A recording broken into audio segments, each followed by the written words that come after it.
ঋণ যখন করা হয়। কালিহাতীতে ক্ষুদ্র ঋণ কার্যক্রম বাস্তবায়নে প্রশিক্ষণ অনুষ্ঠিত। গৌরাঙ্গ বিশ্বাসের প্রতিবেদনে দেখুন বিস্তারিত। টাঙ্গাইলের কালিহাতীতে উপজেলার পর্যায়ে ক্ষুদ্র ঋণ কার্যক্রমকে আরও কার্যকর ও গতিশীল করার লক্ষ্যে এক প্রশিক্ষণ কর্মশালা অনুষ্ঠিত হয়েছে। মঙ্গলবার ২৮ জানুয়ারি সকাল ১০টায় উপজেলা সমাজ সেবা কার্যালয়ের আয়োজনে উপজেলা পরিষদ কনফারেন্স রুমে এই কর্মশালা অনুষ্ঠিত হয়। প্রশিক্ষণে ক্ষুদ্র ঋণ কার্যক্রমের দক্ষতা বৃদ্ধি, কৌশলগত উন্নয়ন ও বাস্তবায়নের বিভিন্ন দিক নিয়ে আলোচনা করা হয়। এতে সংশ্লিষ্ট কর্মকর্তা ও উপকারভোগীরা প্রয়োজনীয় দিক নির্দেশনা পান, যা ভবিষ্যতে কার্যক্রমের সুষ্ঠু বাস্তবায়নে সহায়ক হবে।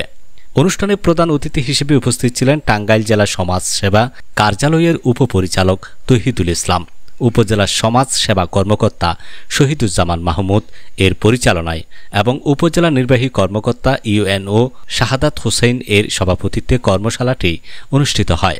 এছাড়া বিশেষ অতিথি হিসেবে উপস্থিত ছিলেন কালিহাতী থানার অফিসার ইনচার্জ মোহাম্মদ আবুল কালাম ভূঁইয়া, জেলা সমাজ সেবা কার্যালয়ের সহকারী পরিচালক প্রশাসন মাহবুব উল আলম খাসনবিশ, জেলা সহকারী পরিচালক মিজানুর রহমান, জেলা সমাজ সেবা অফিসার আসাদুল ইসলাম প্রমুখ।